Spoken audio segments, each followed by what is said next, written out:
कामेश कांबळे गेले अनेक वर्षापासून या भागामध्ये फार मोठ्या प्रमाणात समाजसेवा करतायत, काम करतायत, धडाडीचा कार्यकर्ता म्हणून त्याची ओळख आहे। पिंटू गायकवाड सुद्धा ग्रामपंचायतीच्या माध्यमातून सरपंच म्हणून त्यांनी काल त्यांच्या बरोबरच त्यांच्या कुटुंबातला असलेल्या कोमल गायकवाडना आम्ही उमेदवारी दिलेली आहे। समाज मागे कधी उभा राहतो, जो समाजासाठी लोकांसाठी अहोरात्र कष्ट करतो।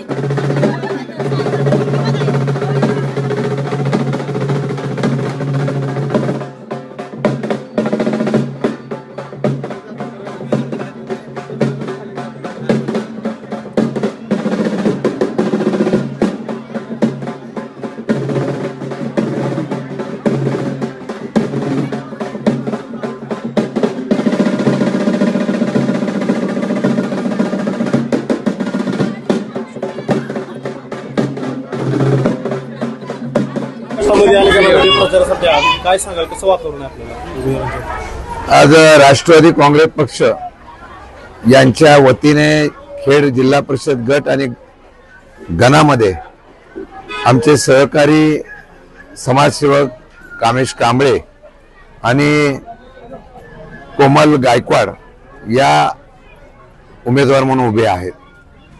खरं म्हटलं तर ही निवडणूक मी 1999 सालापासून ज्या वेळेला उभा राहिलो, पहिली सुरुवात प्रतापसिंग नगर मधून डॉक्टर बाबासाहेब आंबेडकरांच्या विचाराचा या असलेल्या भूमीमध्ये निवडणुकीला उभा राहिलो, तेव्हापासून प्रतापसिंग नगर आणि खेड विभाग माझ्यावर नितांत प्रेम करतो। कुठल्याही निवडणुका असल्या की ते मला मताधिक्य देतात, एवढ्यासाठी देत नाही कारण आम्ही सगळे लोक इथली माणुसकी जपणारी आहोत, त्यांना आपलेशी वाटतो म्हणून ती लोक आमच्या पाठीमागे उभे आहेत। कामेश कांबळे गेले अनेक वर्षापासून या भागामध्ये फार मोठ्या प्रमाणात समाजसेवा करतायत, काम करतायत, धडाडीचा कार्यकर्ता म्हणून त्याची ओळख आहे। पिंटू गायकवाड सुद्धा ग्रामपंचायतीच्या माध्यमातून सरपंच म्हणून त्यांनी काल त्यांच्या बरोबरच त्यांच्या कुटुंबातला असलेल्या कोमल गायकवाडना आम्ही उमेदवारी दिलेली आहे। समाज मागे कधी उभा राहतो, जो समाजासाठी लोकांसाठी अहोरात्र कष्ट करतो, स्वखर्चातून त्या ठिकाणी मदत करतो। काही लोक इथं समोर उमेदवार म्हणून उभे आहेत। खरं म्हटलं तर मला वाटतं की मगाशी मी एक स्लोगन ऐकलं, भूमिपुत्र।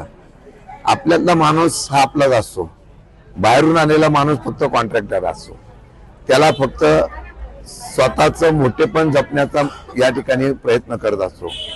मला आठवतंय मेडिकल कॉलेजच्या वेळेला ज्या काही घटना घडल्या त्याच्या पाठीमागचे सूत्रधार आता उमेदवार म्हणून असतील तर जनतेने विचार करावा। प्रतापसिंग नगर मधल्या तरुणांना नोकरी मिळावी म्हणून प्रयत्न करणारा कामेश असेल, गायकवाड असेल, हे आमचे सर्व सहकारी असेल, त्याच्यापेक्षा आपल्याला टक्केवारी मिळावी म्हणून काम बंद करणारे आता उमेदवार म्हणून उभे राहत असतील तर याचा विचार जनतेने करावा। मला वाटतं 100% आज जनतेचा प्रतिसाद बघितल्यानंतर कामेश कांबळे आणि कोमल गायकवाड ह्या विजय होतील हा विश्वास मला आहे। घड्याळ या निशाणीचा विजय येत्या 7 तारखेला बाहेरून आलेल्या पेक्षा आपल्या घरातला आपला माणूस म्हणजे निवडून देण्याचा इतिहास ही जनता करेल एवढा मला विश्वास आहे।